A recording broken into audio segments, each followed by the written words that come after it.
Bumuntong hininga naman ako. Hindi ko alam kung ano nararamdaman ko ngayon. Wala naman akong mapagsabihan dahil hindi alam ng mga kaibigan ko kung anong nangyayari ngayon sa amin ni Astrid. I know magagalit sila sa akin. Tumayo ako at nagpaalam na sa tauhan ko. Nagtungo naman agad ako sa parking lot at pumasok sa loob ng kotse ko. Shit! Ano bang nangyayari? Inis kong wika dalang unfair naman ang tadhana. Kung maaga ko lang sanang nalaman na siya pala yun, hindi na sana umabot sa ganito ang nangyayari ngayon.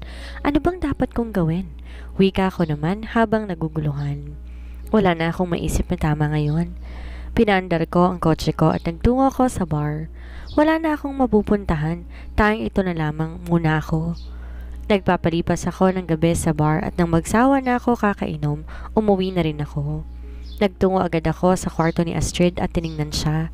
Ikaw pala yon? Wika ko naman habang natatawa. Ikaw pala yung babaeng yon. Bakit ang unfair mo? Sigaw ko naman. Bakit hindi mo man lang sinabi? Yan tuloy, napagkamal pa kitang kasabot ni Finn. Hindi ko mapapatawad ang sarili ko. Mahal kita. Minahal na kita.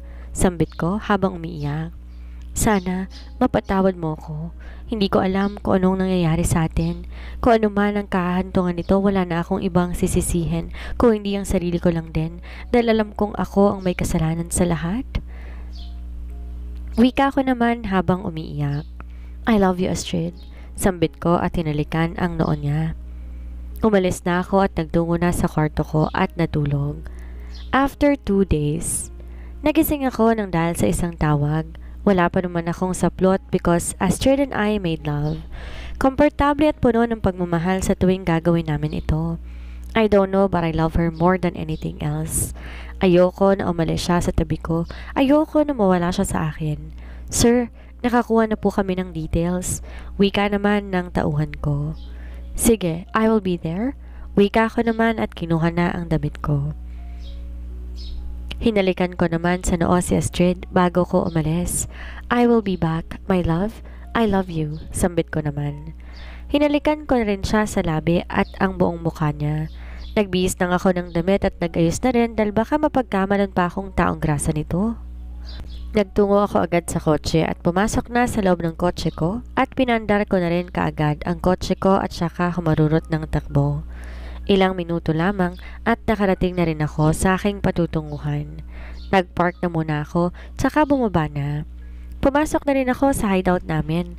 Wala ngayon dito si Liam dahil busy sila. Ang sabi sa akin ng mga tauhan namin, isang beses lamang daw pumunta dito si Liam, may hinahanap at bigla na lamang umalis.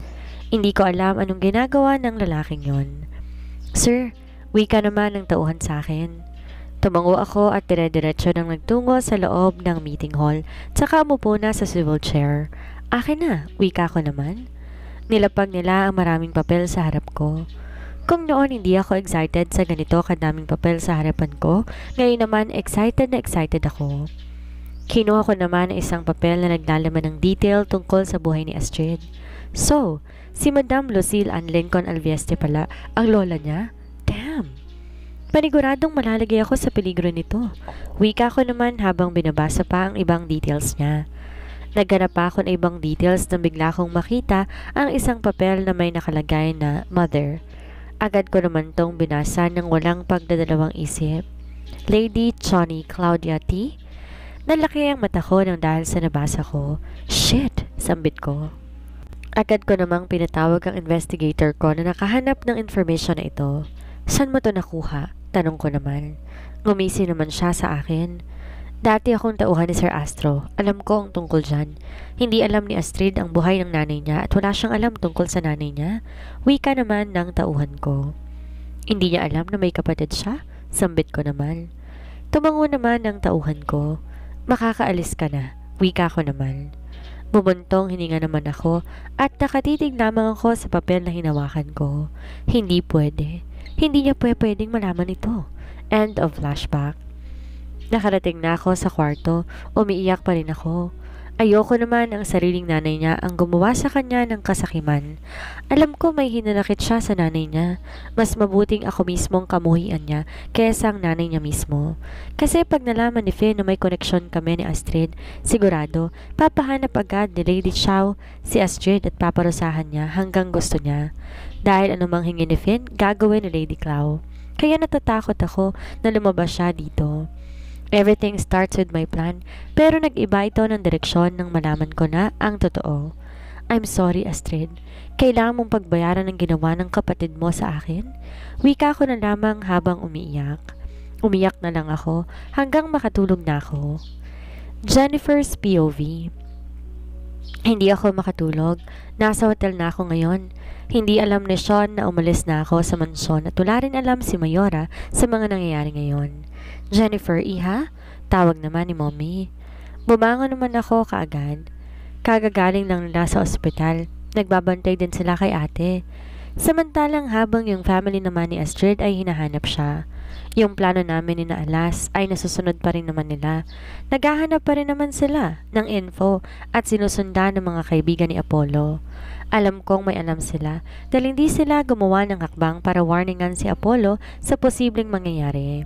Anak, you look stressed. Huwag kang masyadong umiyak. Mahahanap din natin si Astrid. Wika naman ni Mommy at niyakap ako. I don't know anymore, Mommy. Minsan sinisisi ko ang sarili ko why nangyayari to sa kanya. Wika ko naman habang umiiyak.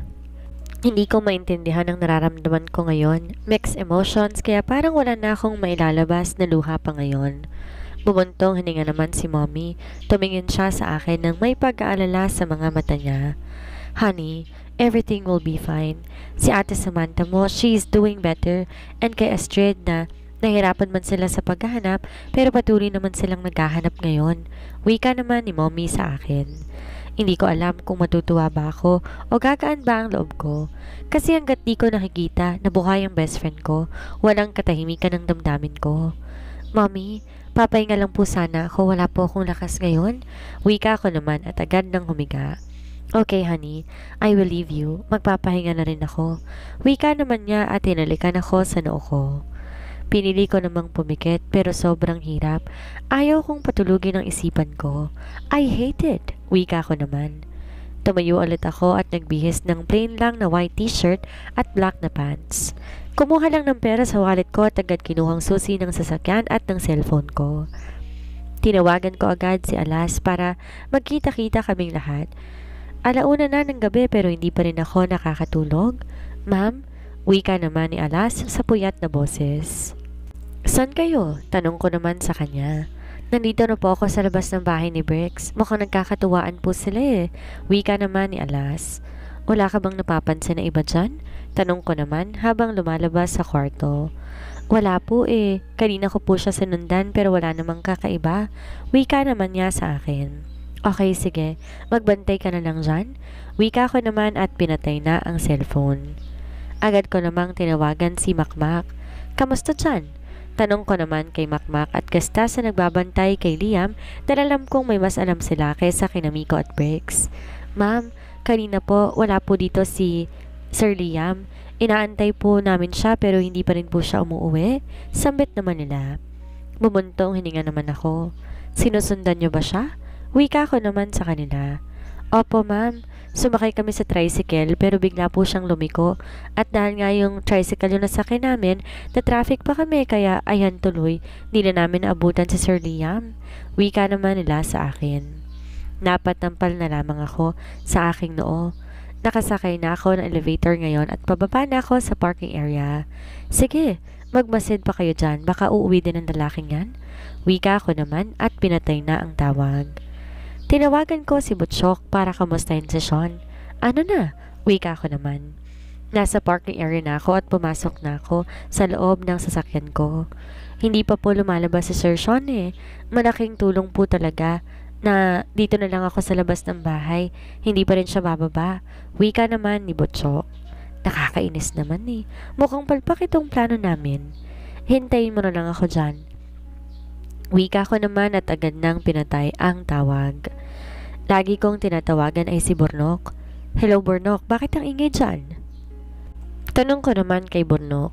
Jennifer, ano ka ba naman? Dinig kong wika ni Miko. Dinig ko rin ang pagkanta ni Brix kaya napakamot ako sa ulo ko. Walang hiya. Nabisto ba sila ni Burnok? Hays, ma'am, pasensya na po kasi nabisto ako ni Sir Miko. Wika naman ni Burnok. Wala naman tong alaga mo eh. Sana kaming dalawa na lang ni Brix ang kinuha mong spy. Wika naman ni Miko habang natatawa. Kaya pala, hindi nakakuha ng matinong impormasyon yung iba at hindi sila lumalabas dahil nalaman nilang pinapasundan ko sila. Pakawalan nyo na nga si Burnok? Wika ko naman. Papakawalan namin to bukas ng umaga.